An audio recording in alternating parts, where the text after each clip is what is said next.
Good evening, everybody. Welcome to our monthly TempleCare Matters webinar.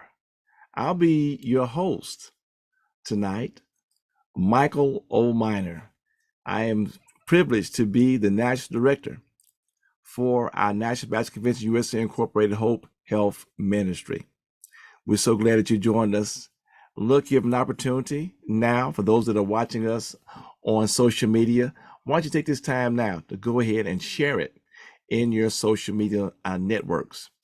And we do welcome everybody that's watching us directly on Zoom. And you see our question that we'll have both on Zoom and in our social media. What did you eat for breakfast this morning?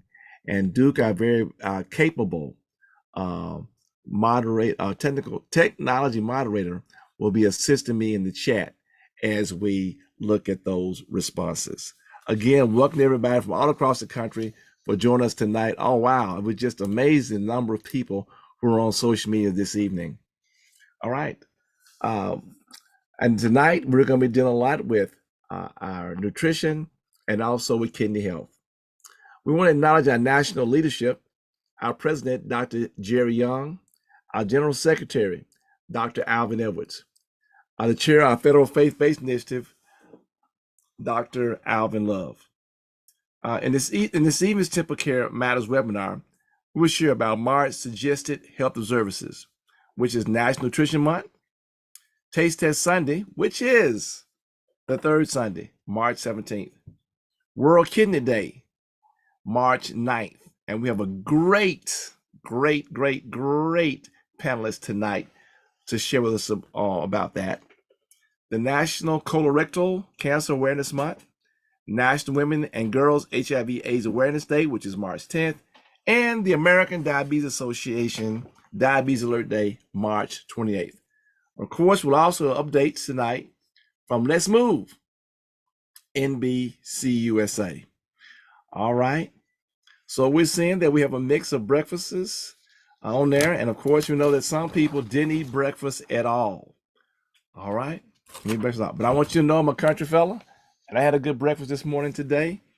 And what did I have? I had grape juice with vitamin C, waffles, grits, and homemade a mix of turkey, the ground turkey, and ground chicken. It was delish, and some peaches. So I had a great breakfast. Get a good day to start off. So let's keep posting in our chat, both on Zoom and in social media. Duke, I'm looking for you to help me on Restream, and we will keep sharing in today.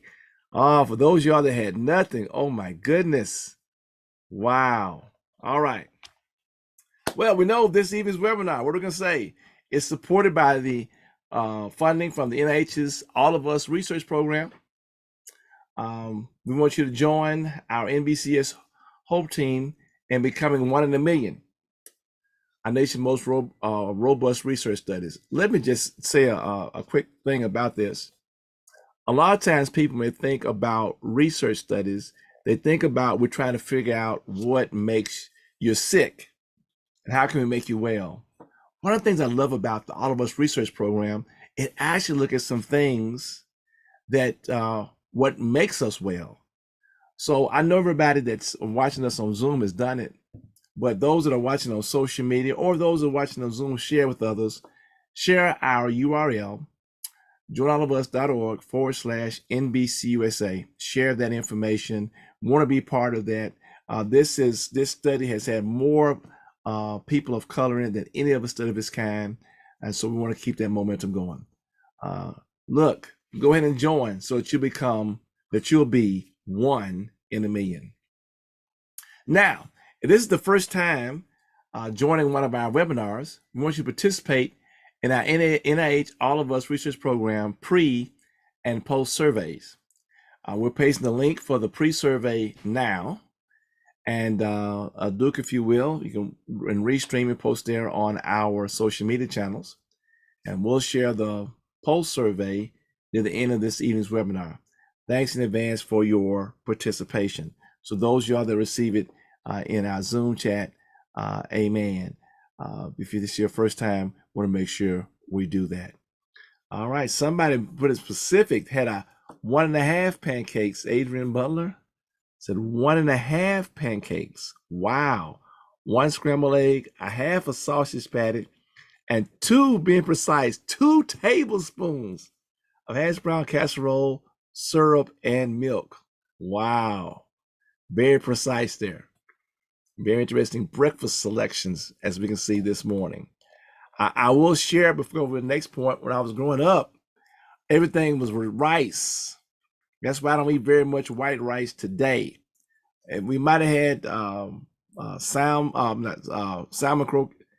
patties, we call them, jack mackerel, bacon, pork sausage, ham, catfish, any number of things we have grown up in the country.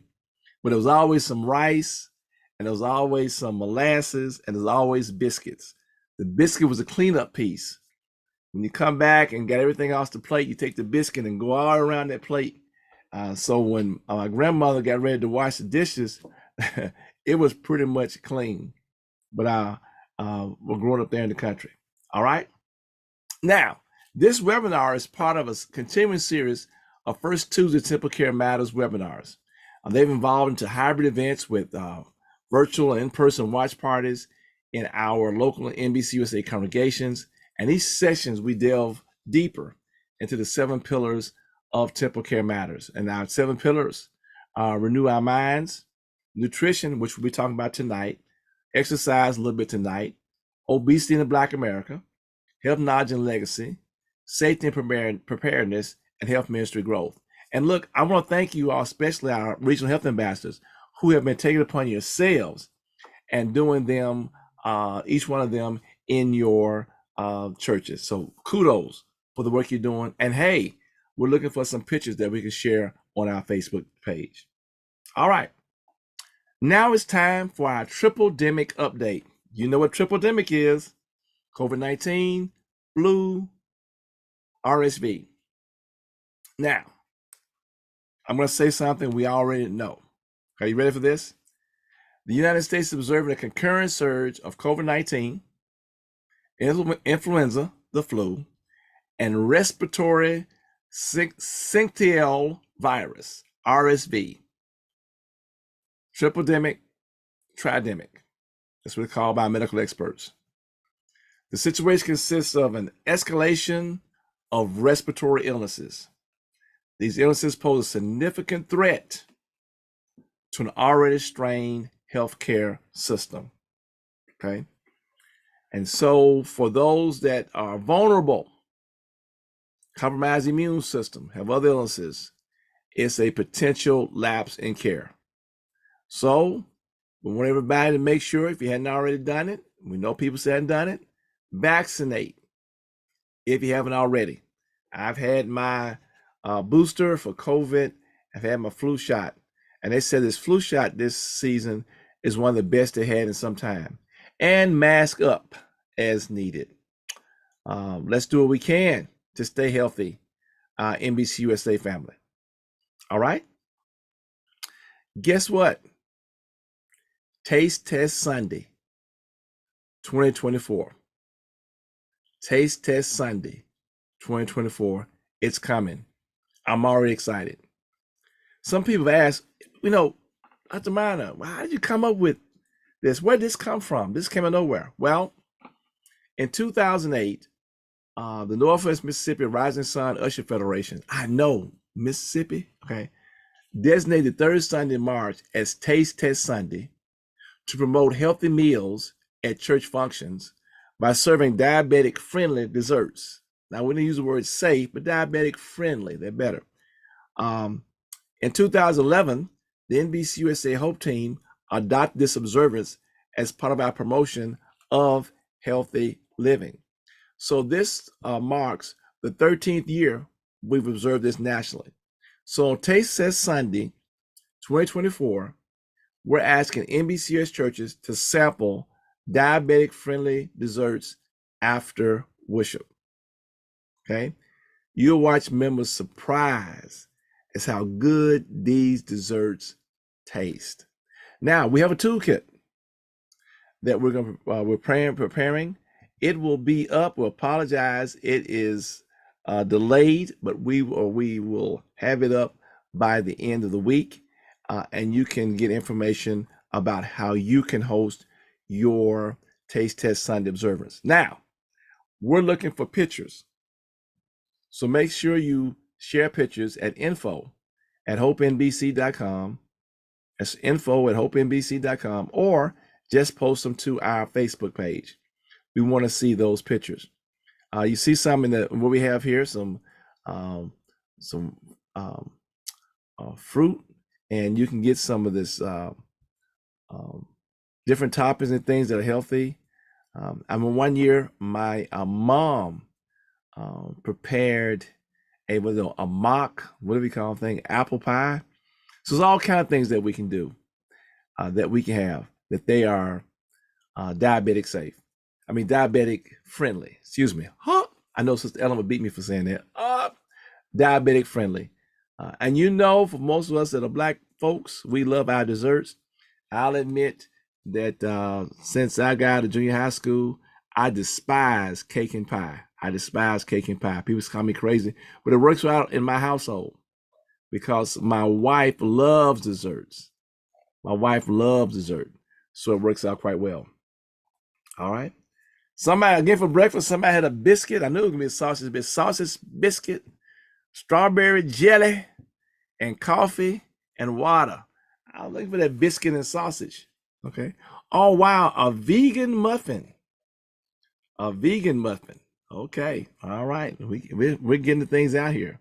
Some smoothies. Okay. And some plain whole grain toast. Look at that. All right. Now, for this month's first feature, we're going to talk a little bit about National Nutrition Month. So we're going to look at a couple things here. We want to begin with talking about our seasoned saints. Everybody has seasoned saints, either in their immediate family, church family, somewhere you have seasoned saints. And so if you're not really familiar with seasoned saints are, those people that are 70 and older. One of the things we have to be careful for when we're talking about nutrition in our seasoned saints is to ensure that they are eating. You'll be amazed at the number of seasoned saints with plenty of food in their refrigerator, in their homes, and they don't eat. May I go a step further? It's not just enough that we bring them a plate. You know how we get excited when we do things for people, we prepare some food, and we run over to the house and say, "Hey, Sister So-and-so, we had a plate here for you, all lined up. You got it." And you rush in there, not rush in there, get a here your plate, and you leave out. What you don't realize that oftentimes they're lonely, they're alone, and they really don't feel like eating. So even though you feel great because you've brought the plate in there and you feel good in your heart, you've done a big favor for them, it's still not helping the nutrition. So we hope, we're not going to beg you, but we hope that when you do that, you also allot time. So when you come to that person's house, bring 2 plates, one for yourself and one for the seasoned saint. And you ask them, "Look, if it's okay, I bought a plate too. Can we just sit down and eat together?" Get there at the table, take your time, and eat. We're discovering that there are so many seasoned saints that even when you bring them food, they still don't eat. Some of them are just depressed by their circumstances and won't eat the food. If you come back there in a few days, it's still there in the refrigerator, or they've thrown it out. So take the time, half hour, an hour, to go in and sit with them. And don't eat in a hurry, okay? And it'll be a blessing for both of you all. The other thing that you look to do is We know many of our churches, when it comes to seasoned saints, we don't live in the communities where our seasoned saints do. Many oftentimes they may be near the church. They may be near the church, but we live out in the suburbs somewhere. So that's why it's important to make sure that your seasoned saints are connected to their neighbors. I think you've heard me say before, my neighbor next door doesn't look like me, almost 90 years old. His sons live a ways away, and he's one of those people. Now, if you give him a plate, he's going to eat it. Now, he don't worry about socialization. He's going to eat it, but he doesn't feel like preparing it. It's got to the point he can't drive over to Subway and get his foot long like he normally does. So my wife, and even I've done on a couple occasions, and our other neighbor, we take turns taking a plate of food over to him. Now, we're not in his family. We're not in his church family, but we're his neighbors. And his sons really appreciate that. So there's another opportunity. If you live outside the area, you try to make sure that your seasoned saints, you know who their neighbors are. And look, my neighbor's son have actually offered us money to buy food. Said, no, it's a blessing for us. But there may be some situations where it may be a strain on those neighbors. That's not out of the ordinary. But that's another way that we can ensure that our seasoned saints are really being taken care of. Now, do y'all want to know another thing that our seasoned saints love not to do? You know what I'm saying? There's another thing our seasoned saints love not to do when it comes to nutrition. They love not to drink water. They will drink coffee and Cokes and everything else. I think some of them wait till they get out on their own. You know, when we were younger, say you need to drink some water. You say when I get grown, I'm gonna drink every Coke in sight. Blah blah blah blah blah blah blah blah blah. So we need to make sure that our seasoned saints, we're there and they drink plenty of water to stay hydrated. It's important for our seasoned saints to stay hydrated. So there, bring them water. Encourage them to drink the water. It's important to be a part of what they have. Now, of course, I have a church member that I ask every Sunday what her mom has cooked. Now, the reason I do that, part of that is I'm kind of curious what she's cooking, but I know if she's cooking, that means she's feeling pretty good. But as of late, I've been hearing some of the things that her mom wants to eat. She has a taste for a pig's foot or pig ears. So we have to be careful with our seasoned saints because they want to go back and take and eat some of those things from way back when. And of course, they don't, when they were younger, we were on the farm, we ate all that bad stuff and then we worked it off. And now that they're sitting around the house, watching The Price is Right and the news and Wheel of Fortune and Jeopardy, then it's backing up on them. So one of the things we want to make sure that we do is, look, when they get to a certain age, they're going to eat what they want to eat. But try to work with them so they can do it in moderation, the vinegar things, some other things we do, but always be mindful of that. And try to work with them on experimenting with some of these new things. I see the smoothies that y'all have put there in this, in the chat. And I don't know about that wasa bread with high fiber. That might not be what we want to work with our seasoned saints. But some of those smoothies and other things, I'm meddling with somebody there, that they have might be some things that they can work on. Of course, you want to do what? You want to work with them when they're health professional. As I always say, what you eat may kill me. All right. So that's the first part. And then we're going to move on. If you have any other questions about our seasoned saints, let us know. We'll get some other information on that. And we are hopeful that when we get on our next call, that we get on the chat, you all will say, yes, we've done this. Another thing to do is always do this. Never assume in your fellowship meals that everybody can eat what you can eat. Never assume everybody in there for that fellowship meal can eat what you can eat. Some people really get on me because I direct our health initiative, and I skipped the salad. It's like, Dr. Miner, you're the director of the National Baptist Convention USA Incorporated Health Ministry, 31,000 churches, 7.5 million members, and you're not eating salad? What? That's a bad example. I had to explain to him, well, I've had some surgical procedures within my digestive system.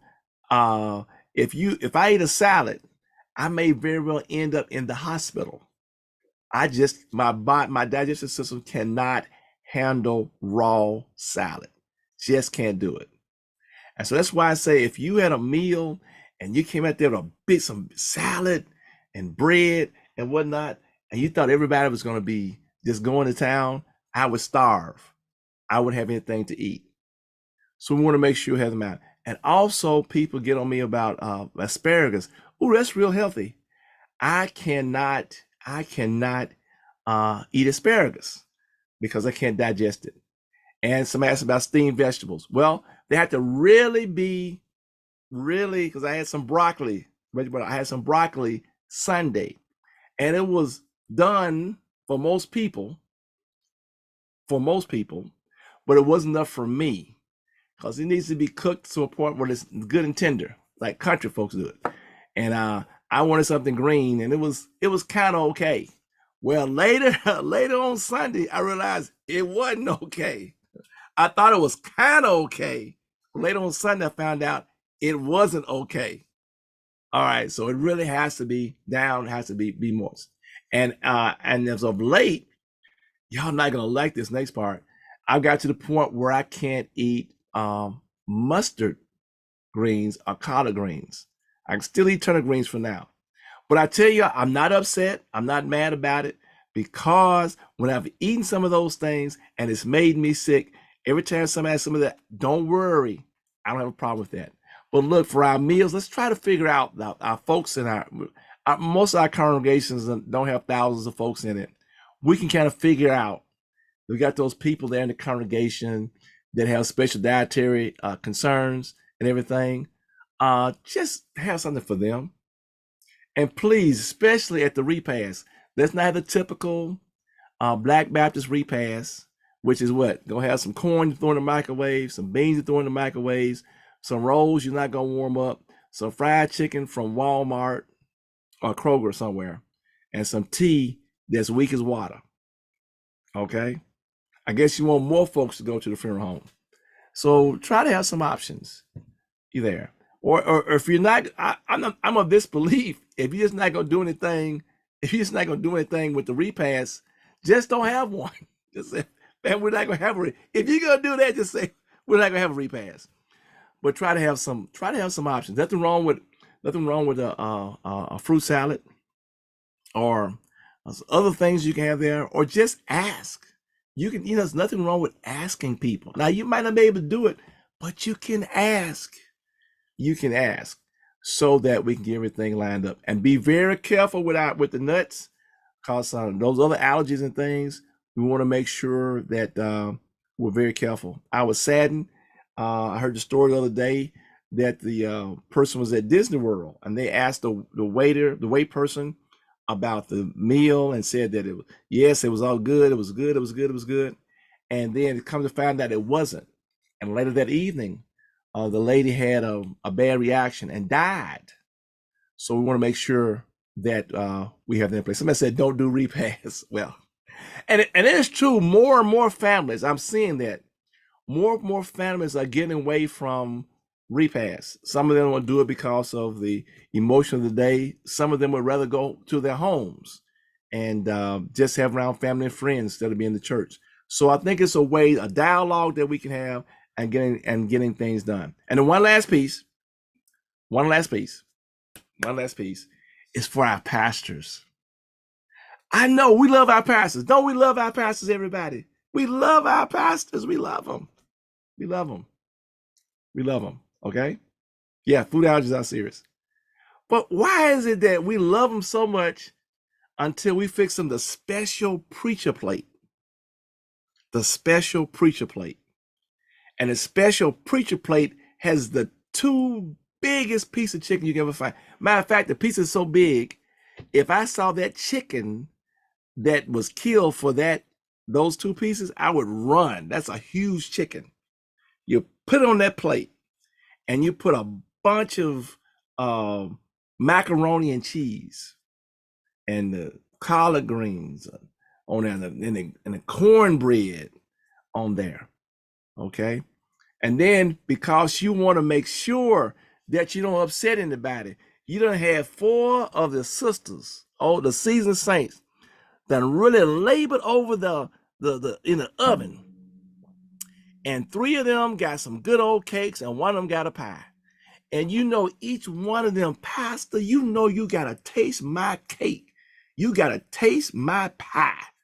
And so, hey, they get this big old preacher plate, 3 slices of cake, and a slice of apple pie, and a big old glass of sweet tea.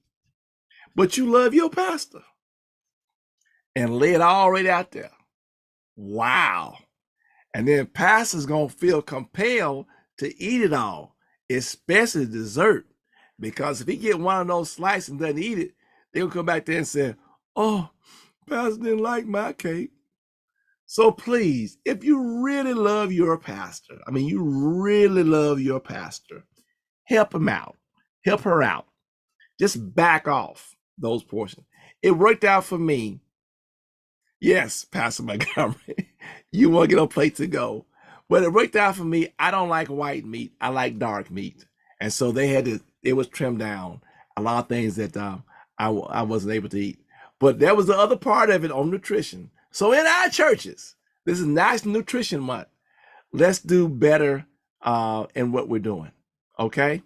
A few things that popped up in the chat that we have is that, again, we're learning here that now that churches are getting away from repast, that we have to be careful about our usher ministries, our health ministries, learning what people, the allergies, things they have not. Make sure the vegetable things are cooked well for people as necessary. All right. And to make sure to do those things and make things work very well for us. Okay. All right. Woo. That's it. That's it for now. Everybody said, thank God for the Lord help the vegans. Help the vegans. Help the vegans. All right. Look, everybody. Look, now let's go on the other side of it. We've talked about eating. Now it's time to move. Let's get moving, NBCUSA family. It's time to hear from our NBCUSA moving guru, Sister Nettie Johnson. She's been moving to get here. I took a little time so she can make sure she can get everything lined up. All right, Sister Nettie, we're in your hands. Good evening, everybody. And good evening, Dr. Minor. Thank you for all of those reminders to help us to eat better.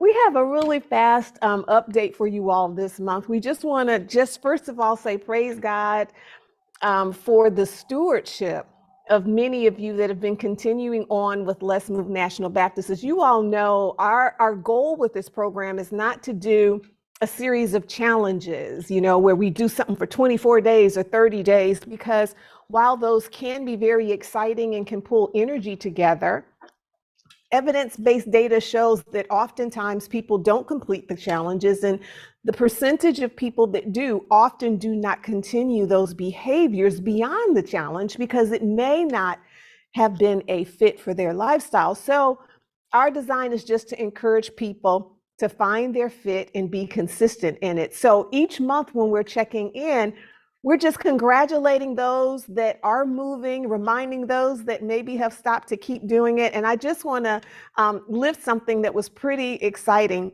This month, we actually had 4 times the number of people that we've had so far this year. 4 times the number of people submitted their movement minutes. And we've heard some really great comments on that form. It asks what worked well, what do you plan to do differently the next year? And it's just exciting to see your progress. So congratulations. Every step is a good step. Just keep on moving. If you are not on the Let's Move National Baptist email list, as always, we're going to drop the link into the chat and also post it on Facebook because we want to make sure that you're getting the emails. The one that we sent out this last week also did have some nutrition tips in honor of National Nutrition Month. But as we get ready to close out, we just want to congratulate one member who did submit their minutes. So remember, participation can pay. So you actually have to do some movement and then report your minutes towards our 1,000,000 mark. And you have to be present on the webinar. During Dr. Miner's presentation, we did a random drawing, and the winner, let me make sure they're still on. Okay, they are. And the winner for this month is Clifford Jones. Clifford Jones. Now, on the email, it says pastor. Are you a pastor, sir? Yes, he is. Yes, he is a pastor. Pastor Jones, congratulations. Yes. Are you able to unmute, or are you willing to share a little bit? Congratulations, sir. Are you able to hear me? Yes, sir, we can. Okay, good. Yeah, I've been on a program and through Amplify, and as a part of that, I'm a cancer survivor. Yes. And they're doing research looking at cancer survivors as to diet and exercise, what effect it has on cancer survivors. And so I've been on that for about 16 months, and it's about a 1.5-year program. I'm almost through, but I do a lot of walking. I try to do about 10,000 steps, not every day, but I'm somewhere between 6 and 10 that I do each day during the week. So I'm doing great. So thank you for the recognition. All right. Thank you so much. Thank you so much. How are you feeling? Are you feeling better? Are you finding that it's helping you? You're doing it because of your cancer risk reduction, but how are you feeling, sir? Outstanding. In fact, I've lost 30 pounds, and because of that, I have my doctor has taken me off my blood pressure. Come through. Blood pressure Look at God. Come on. Doing extremely well. So a lot of energy. So I'm grateful. All right, Sister Nettie, we're also going to be at his church for the Alabama Missionary Baptist State Convention Congress of Christian Education. Yes. In Opelika, Alabama, almost in Georgia. We're looking forward to being there. That is wonderful. And I think that it is also so helpful and important when the pastors are leading the way and sharing that information from the pulpit. So may God continue to bless your stewardship. Thank you so much, and congratulations. I'll reach out to you via email to get the address to mail your gift to you. God bless you, and thank you so much. Congratulations, Pastor. That concludes Let's Move National Baptist. Y'all make my heart glad when you share this information. So just keep moving for your health, God's glory, and the example for others. Thank you all so much. All right. Thank you, Sister Nettie. And this is amazing. We're there, and we're going to see Pastor Jones there later on. I know I have to worry about them having healthy choices. He's always very forward-thinking there on the Alabama-Georgia border. All right. Thank you, Sister Nettie. Moving is a good thing. All right. Now we're ready for our second special feature this evening, kidney disease. And we have a very special guest panelist, Reverend Dr. Marino A. Bruce. All right. Dr. Bruce is Associate Dean for Research at the University of Houston, Tillman J. Fertitta Family College of Medicine, and is responsible for maintaining and expanding the research infrastructure of the college. He's also a clinical professor in the Department of Behavioral and Social Sciences and holds a secondary appointment in the Department of Health Systems and Population Health Sciences. He co-leads the Community and Faith-Based Research Subcommittee for the Network of Minority Research Investigators for the National Institute of Diabetes and Digestive and Kidney Disease, and is serving a 3-year appointment on the Publications Committee of the American Public Health Association. Now check this out. He's the co-editor of not one, but 2 recent books, Men's Health Equity and Racism, Science and Tools for the Public Health Professionals. Like he has, now look at his credentials. All he's earned now. He has a bachelor's degree in economics from Davidson College, a master's degree in rural sociology, divinity, and Rehabilitation Counseling from North Carolina State University, Piedmont Theological Seminary, and Winston-Salem State University, respectively. He earned his doctorate in sociology from North Carolina State University and received postdoctoral training in family medicine from University of Wisconsin-Madison and in biobehavioral health from Duke University. Now, he's also an ordained Baptist minister. I know, go figure, and is among marginalized population. His current work has been featured by numerous global media outlets, including USA Today, The Today Show, and Time Magazine. Welcome, Dr. Bruce. Yes, sir. Thank you so much, Dr. Minor. This is an honor and a privilege to be with you and all of those that have joined tonight. I really appreciate it. Thank you for that warm introduction. Yeah, what I am is Marino Bruce. That's who I am. My parents didn't name me doctor. They didn't name me reverend. They named me Marino. So that's what I go by. So I really appreciate it. Thank you so much. All right. So glad to have you on this evening. And we thank Sister Bettina Campbell for connecting us for us with the National Baptist. All right, National Baptist.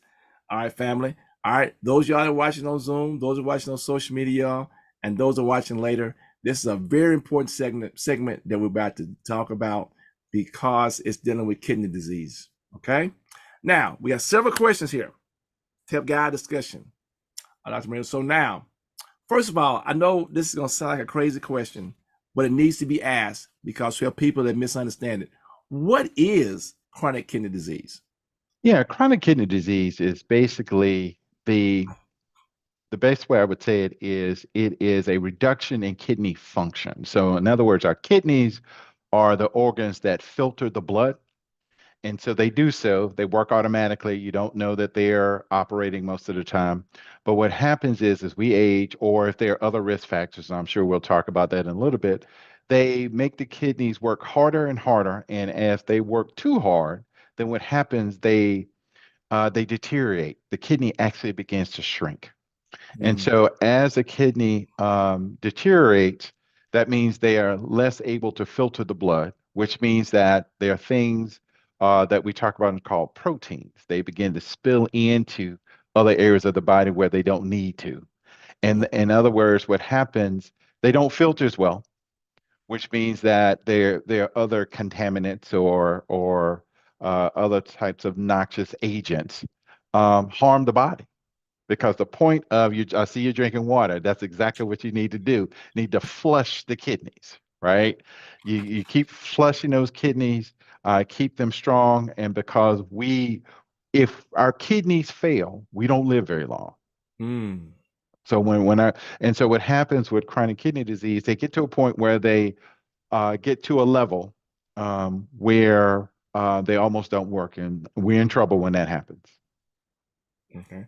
Well, that's a nice segue then. So there's some stages to this process. So can you kind of enlighten us on the stages of chronic kidney disease? Sure. Typically what happens, the one thing about kidney disease is that most people don't know they have it when their kidneys are starting to deteriorate, when they don't function as well. You don't know it.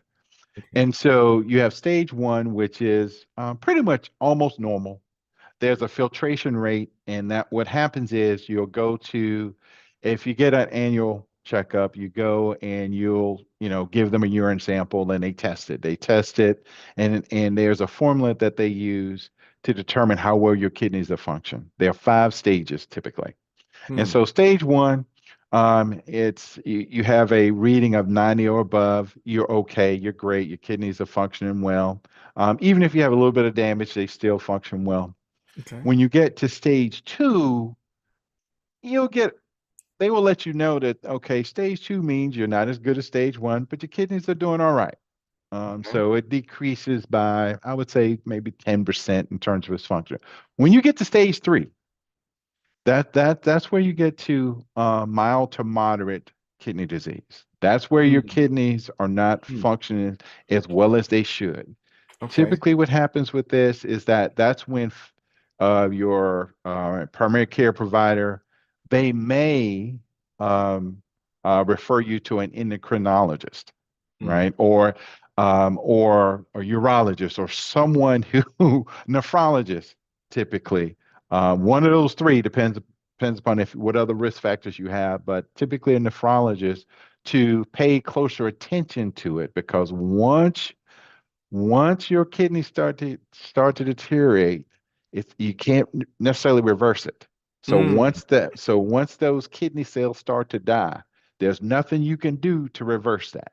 So they mm, pay real close attention to that. That's when they'll start to tell you to eat certain things. That's when they tell you to watch your fluid intake or what you're taking in, because what you don't want to happen, you don't want progression to stage 4, which means mm, you're almost in trouble. And stage 5 is when you're in kidney failure. So when you get to mm. late stage 4 and 5, that's when you are subject to being prescribed dialysis. Now, Whoa.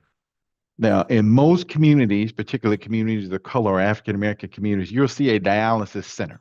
Oh They're yeah. around everywhere. Everywhere. They are around everywhere. Mm-hmm. And so what happens in a when you're on dialysis, that means a machine filters your blood Mm-hmm. because your kidneys can no longer do that. Now, some might say, well, all right, a machine does it. What's the big deal? Well, the thing about it is anything that goes outside of the body and comes back in, there are huge side effects. Mm. See, God created us, God Mm. created our bodies to function independently. Really? Okay. Anytime you add a machine to it, it's Mm. never going to be as good as how God created it. So what Mm. often happens is that when you're on dialysis, first of Mm-hmm. all, it takes a long time. It can Mm. take 2 to 3 hours. Mm. You're often tired. One Mm. of the things that happens, I mean, people react to dialysis differently, but there's wear and tear on it. And the other thing about it, sometimes you may have to do dialysis 2 to 3 times a week, which Mm. means that work is disrupted. Mm. You have to think about how you handle travel. Mm. You have to think about all of those things because dialysis actually changes your life. It changes how your family functions. It changes how you feel. It changes how you are to work if you can work. Sometimes dialysis can be so taxing on the body that folks have to stop working. Mm. That's when people get, disability. And also when you're on dialysis, you're subject to deepening heart disease as well, because what Mm. people don't know, there are about 35 million people walking around with kidney disease right now. Mm. 35 million How many folks. people? Wow. So that's about 1 in 7. One Mm-hmm. out of every 7 people will have heart disease. So if you're in a room full of 70 people, Mm-hmm. right? 10 of them could have kidney disease. They may not know it, right? Because you don't feel symptoms until you're stage 3, stage 4, God forbid, stage 5. You're in trouble then. And so with that, unfortunately, folks don't pay enough attention to the kidneys. Now, there Mm. are a lot of risk factors, and we can talk about that if folks are interested, but um, African Americans are 4 times more likely to have kidney disease. They're actually more likely to have end-stage renal disease much earlier. I'll give you a statistic that sort of blew my mind. Typically, kidney disease is something that people get later in life. Mm-hmm. Around 30% of the population of those who have kidney disease tend to be 65 and older. So Mm-hmm. it's something that happens later in life. But what happens with Black men in particular, Black men, chronic kidney disease becomes a leading cause of death among Black men at age 35. Wow. Wow. The 35. leading cause of, and when CKD is a leading cause of death for white men at age 55. So there's a 20-year gap in terms of, so kidney disease is quite prevalent among African Americans and African American men in particular. So So why we have to is be that? careful about that. So why is Well, so part of that are the risk factors. There are a number of risk factors that we talk about. One of them, and you were talking about nutrition and exercise. Well, if you don't have good nutrition, you don't exercise, you're more likely to be obese. So if you're more likely to be obese, then that means that you have a higher risk for type 2 diabetes and you have a higher risk for hypertension. Those are the two major risk factors for chronic kidney disease. As a Hmm. matter of fact, those as part of uh, management of diabetes is checking. There is called checking your proteins in your urine. Hmm. And so if they see that it's called spilling proteins, which means that your kidneys aren't working as well as they should, and so they aren't filtering, and so proteins, these larger proteins will be found in your urine, which means that your kidneys are beginning to fail. Wow. And it's all because these diseases make the kidneys work harder. Hmm.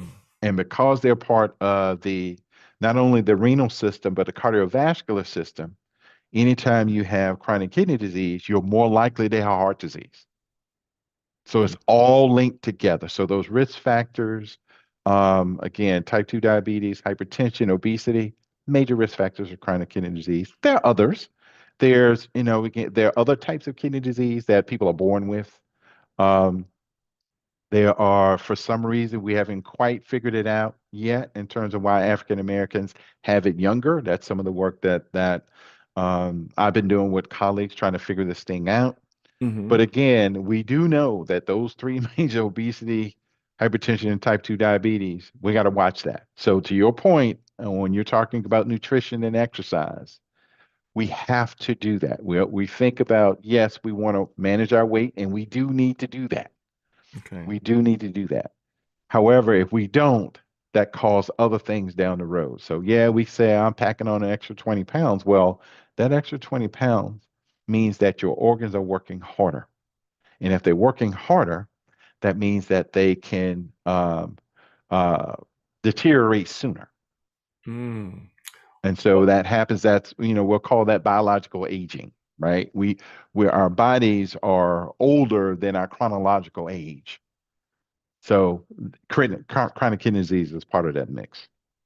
Well, look, what can we do to protect our kidneys? I know you kind Ah, of saying, but specifically some things that we can do and we share with sure, our families. sure. What you were just talking about, Hmm. nutrition, Hmm. exercise, water. Hmm. Be careful, and what I would say, be careful about your salt intake and your sugar intake. Hmm. Those are two key things. Well, salt and Uh, sugar. Wow, black folks. Oh man, that's like woof. yeah. I get it. I get it. But one of the things about it though, and Hmm. and I mean this from serious, I know this from personal experience and some of the work that we're beginning to do. Hmm. If you cut back on the salt and sugar, Hmm. um, sugar in particular is almost like a drug. It's almost like a drug. And the Okay. reason you know that is because if someone has a heroin addiction, Hmm.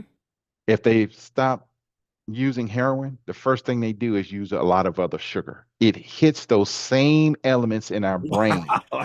And Oh, we get addicted to it. We wow. actually get addicted to it because I can tell you, when Uh-huh. I started reducing the amount of sugar, I actually got a headache. Wow. So, and part of that headache is part of withdrawal Wow. from sugar. So sugars and salts. I mean, salt can be the same way. It's a little bit different, but sugar operates in that way. So it takes a minute. So when you try to reduce it, you're going to feel it. You're Wow. actually going to feel it.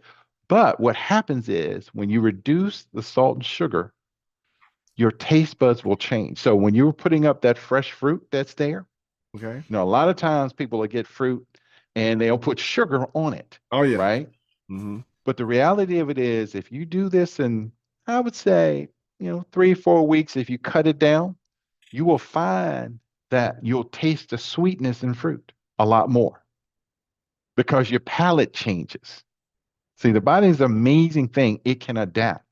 Mm. And so what happens there is the natural sweetness comes out of the fruit. So things that you thought were sour or bitter, some of that is because we have that coating on our tongues because we've been eating so much sugar in our lives that we don't even taste it. So we Wow. keep adding more and more to it. Wow. So those things that are important. Now, again, it's not easy because you're right, in our culture, how we grew up. Um, That's right. Try to bake an apple, no sugar, because there's sugars in Indeed. fruit, In fruit. Yes, it is. right? So the sweetness will come out of it. But what we do is we shortcut it. We add sugar to it. Like when you mention apple pie, right? Think about one apple. An apple has 60 calories. A slice of apple pie has over 500. Wow. Wow, that's a well. Yeah, well, okay, my poor wife. Boy, I tell you, she's So gonna we OD. just, yeah. And so we just have to. And so when we're taking all of these things in, Hmm. we're causing our body to work a lot harder. And so when we make our body work harder, then things don't work as well sooner, right? And Yeah. so, but the good news is this, Hmm. and this is good news. Before we get to the part of one of the things I'll say is through nutrition and exercise, that whatever risk we are, if we're pre-diabetic, as a matter of fact, the person who won tonight, he was walking. My guess is he was eating better. And guess what? He got off his hypertension medication. So some of this stuff is actually reversible by things we can do within our own control. Wow. Whatever we put on our fork and whatever we do in terms of what we let into our body and how and what it is we do with our bodies can actually reverse risk. So if we reduce risk for um, type 2 diabetes and we reverse hypertension, then we're reversing the risk for chronic kidney disease at the same time. So it's Wow. doable. Let's We do it. just, Yeah. we have to love ourselves enough to think, all right, do I love not being on medication more than I love the taste of that apple pie? So that means our church families, we got to do a much better job in our repasts and fellowship meals and stuff to help along the way. So, and one of the things I'll say is give you a shout out for the Taste Test Sunday. Hmm. So, one of the things that, those types of initiatives can help folks understand that, yes, I learned how to cook this way. But there are other things that are really tasty, but don't have the oil, the salt, and the sugar. We just have to expand, we got to expand our dietary horizons in a way that allows us to enjoy these things a lot longer. Because one of the things about having type 2 diabetes is that you ever see the portions that someone with type 2 diabetes get? They can't eat. So when your pancreas fails, you can't eat even fruit in great portions. See, when you don't have it, you can eat as much fruit, you can eat as many vegetables as you want. If they're cooked properly, you can eat all you want. You can eat a big bowl of berries and strawberries and whatever, much as you want. But when your pancreas starts to fail, you got to watch that because your pancreas does not work, which means that your insulin control um, is out of whack. So something that is typically healthy in any, in when our Mm. organs are functioning normally, can become unhealthy for us when they don't. All right. Wow. All right. So I see we got some additional questions. This is what we're gonna do. Um, wow. You got folks going up here, Dr. Bruce. So this is what we're gonna do. We're gonna go through and we got a couple more things we're gonna cover. And Mhm. we go in the Q&A section and whatnot and come back in. Y'all put your question in the chat there and whatnot. We just appreciate him so much for allowing us this time. So since you are a Baptist preacher, your voice is good. So we're going to come back through this. Y'all put the question in the chat. So the first question we get back, Dr. Marino, is they're going to ask you about a simple definition of hypertension. That's going to be your first question. All right. Ah, When we come back. okay, All sure right. thing. All right. So look, everybody. Look, we've covered this. All right. So we're gonna thank him. Come back in our Q&A section, ask some more questions. Well, look, a couple things coming up. We'll go back and remind you about our All of Us research program. Okay. It's a collaboration NH All of Us research program. Our community is just unique in culture and tradition, but also in our health needs. We are special. I ain't talking about short bus. So participating in the All of Us research program is a step towards making sure health research considers our specific needs. So visit our page. You know when you get there, see a picture of Sister Matt and I rolling it. Join All of Us today. And look, we also get this QR code. this brand new QR code. So we love you. If you haven't had to go and scan the QR code to promote our involvement with NIH. All right, and there it is there. So do that to scan the code and share with others. You can copy it and share with others so they can let us know the National Baptist is serious about the All of Us Research Program. All right. National Women and Girls HIV/AIDS Awareness Day, Sunday, March 10th. That's a day to raise awareness about the impact of HIV on women and show support for women and girls with HIV. That's on March the 10th. All right. American Diabetes Association Diabetes Alert Day. That's March 28th. Observed annually on the fourth Tuesday in March by the American Diabetes Association. Diabetes Alert Day is a one-day wake-up call that focuses on the seriousness of diabetes and the importance of understanding your risk. All right. All right. Look, I promised to provide a $400 marketing stipend to the region that has the most UTM and web-page analytics each month. Now, we know last month, Southwest 2 looked up and won. All right. So, Duke, which region won this month? The drum roll here.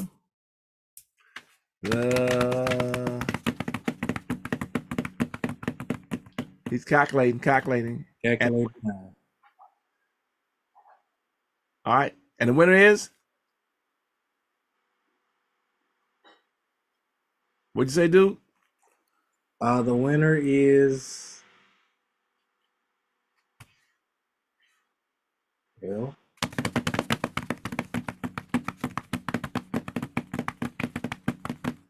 same region as last month. What? Not Southwest 2. Yay! Is that Yeah. All right.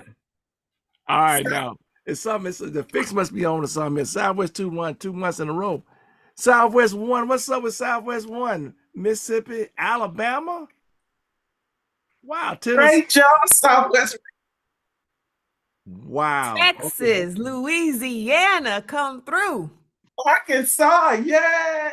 Hey. Well, congratulations to the regional coordinator, Sister Linda Copper. So they won 2 months in a row. Thank you. And we're going to tighten it up and we'll get to take care. So congratulations there to you all. Better luck next month to our other regions. Remember that all begins with the QR code followed by the landing page, joinallofus.org/NBCUSA, and then by creating an account. All right. March is National Cholesterol Cancer Awareness Month. We can save lives with prevention awareness. Cholesterol cancer, or CRC, is the second deadliest cancer in the United States. Every March, National Colorectal Cancer Awareness Month spotlights this disease and inspires more people to get checked starting at age, well, they say now, depending if you're Black, age 40. 2 reasons why getting checked matters. Screening can find the warning signs of colon and rectal cancer, letting doctors take action to prevent the disease. Secondly, screening can also find colorectal cancer early when treatment is most effective. 1 in 24 people will be diagnosed with CRC in their lifetime, but you can make a difference today. Learn about ways to build awareness, how to get support. Tomorrow can't wait. All right. Now, for NBCUSA, yes, schedule your colonoscopy. And we're so thankful they're actually coming up with new treatments now, new diagnostic procedures that are even less invasive. So let's do this so we can be around for a while longer. All right. For NBCUSA Taste Test Sunday and our other health services, we direct you to our webpage, hopenbc.com, hopenbc.com. Listen there of our church observances.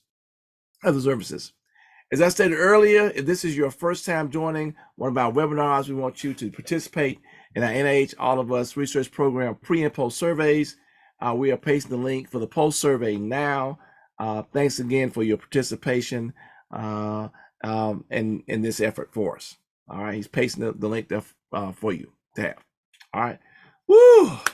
We've covered much this evening, but the best part is coming now. We want to hear from you. You may type in the chat or raise your virtual hand.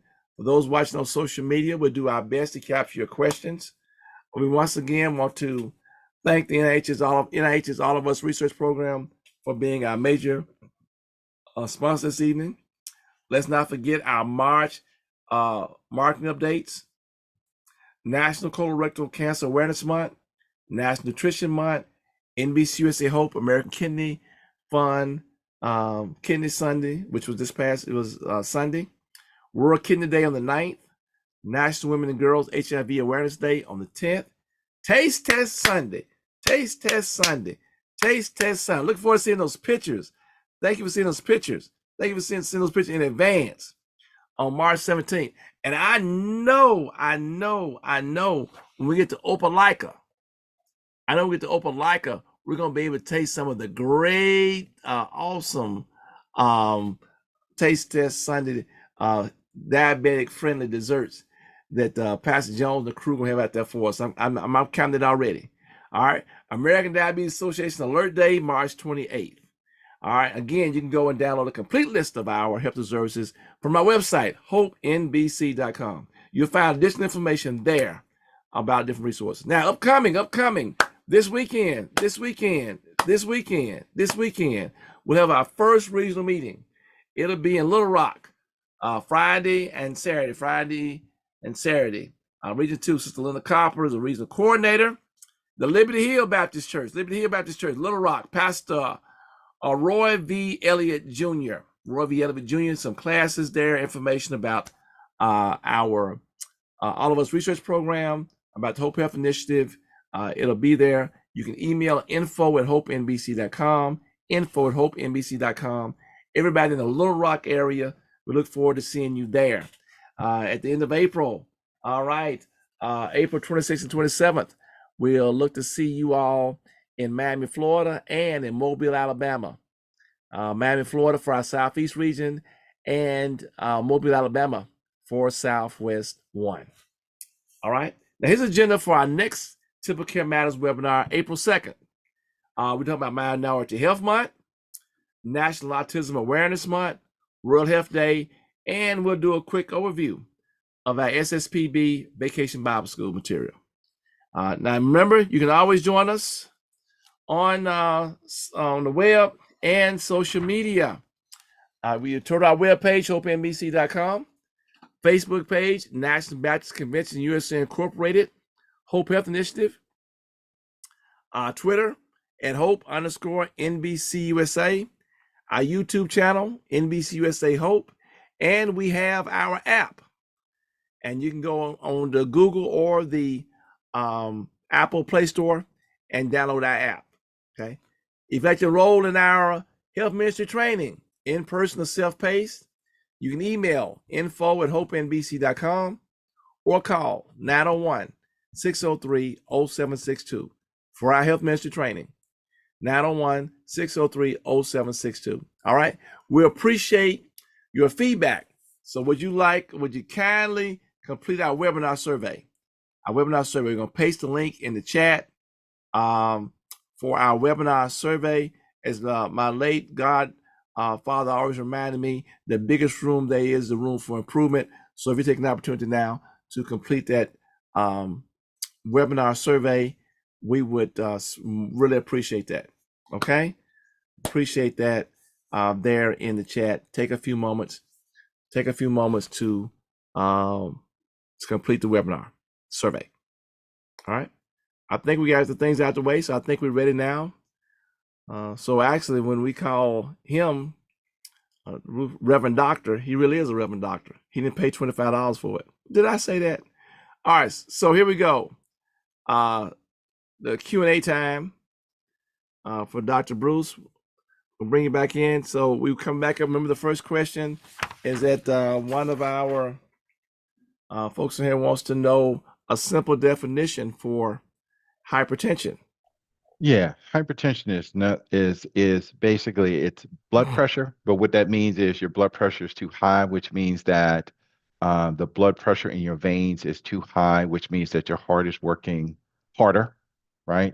It's pumping, and also it could be that your vessels are stiffening up, could be that the pressures caused from plaque in it, which means that they are, those are those things that are basically your blood vessels are gumming up.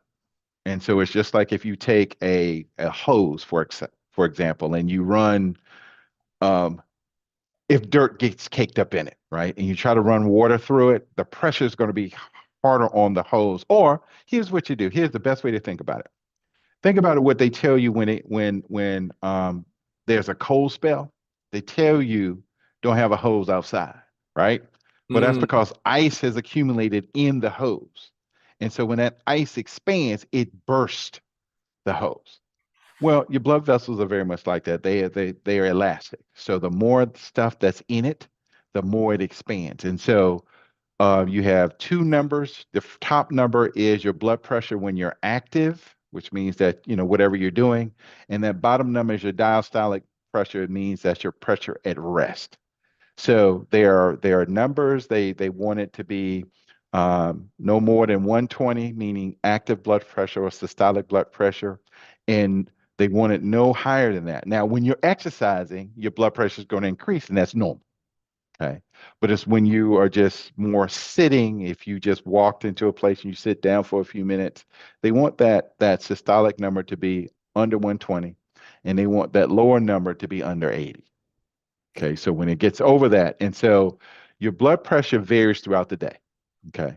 So with hypertension, that means there's a diagnosis that you have that number exceeds the 120, typically around 140. If it's 140 or over, and it's that way over 3 months' time, then they would diagnose you as being hypertensive, which means that your blood pressure stays up stays up too high too long. That's basically what it means.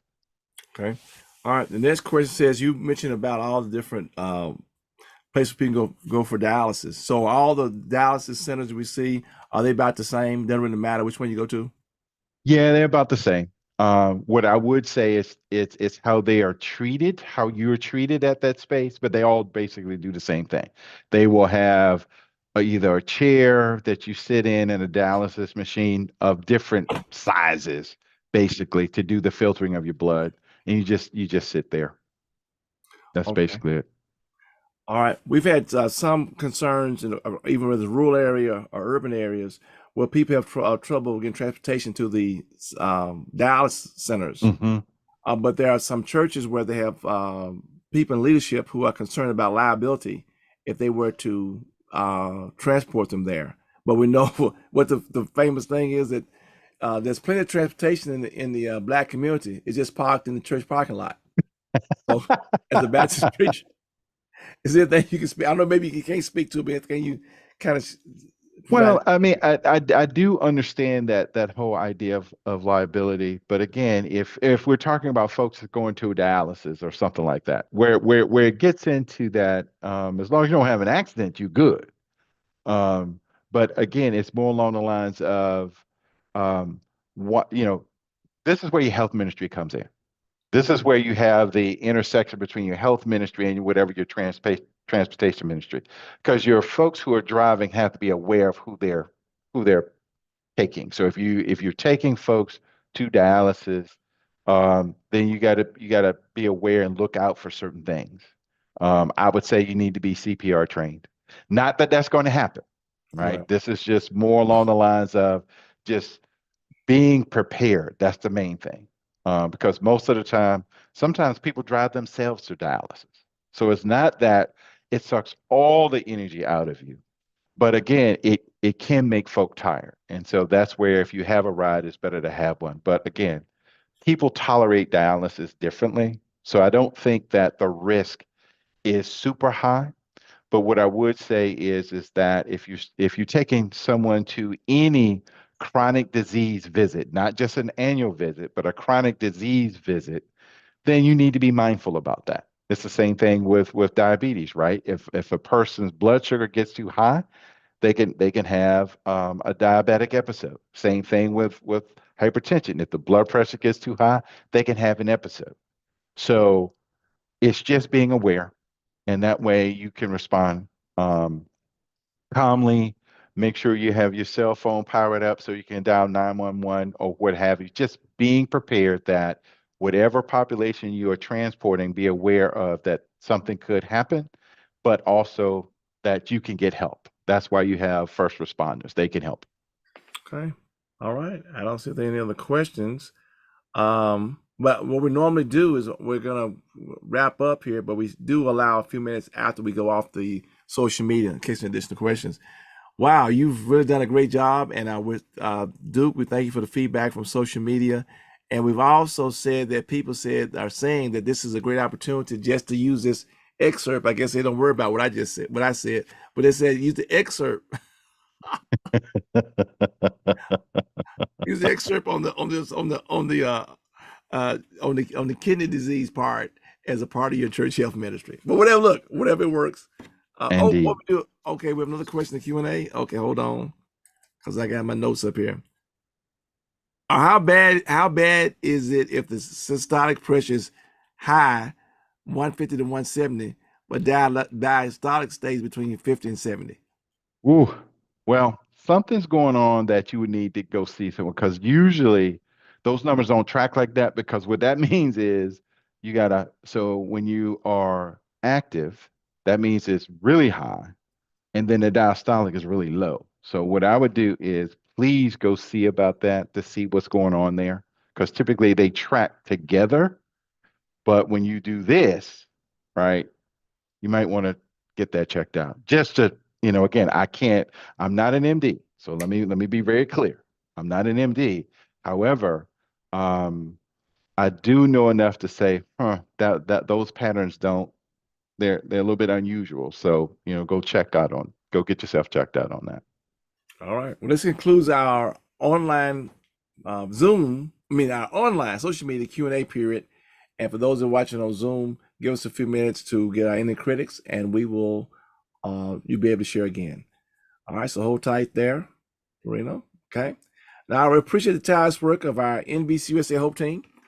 Yours truly, Michael Miner, Dr. Desi Levy, Sister Lottie Miner, Sister Nettie Johnson, Pastor Dexter Moraney, Sister Ellen McKnight Hill, Dr. Felisa Washington, Minister Geraldine Moore, Sister Loretta Miller, Dr. Lavora Williams, Sister Bettina Campbell, Dr. Marion Talley, and our awesome technology moderator, Brother Thomas Duke Robinson. Our 7 regional coordinators: the Northeast, Pastor Daniel Blackburn; Southeast, Sister Brooklyn Rogers; Southwest 1, Pastor Bernard Montgomery; Southwest 2, Sister Linda Copper; Midwest, Sister Teresa Fels Farr; West, Sister Tafara Robinson; and Far West, Pastor Richmond Johnson. To connect with your regional coordinator, email info@hopenbc.com. info@hopenbc.com. Now we know some of you have additional questions or comments, so we'll formally close this season's webinar in just a moment. We'll then open the mics for a general Q&A session.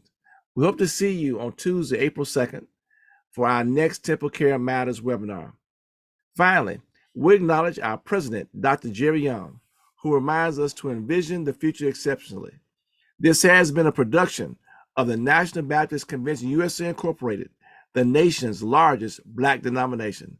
God bless and God keep you is our prayer.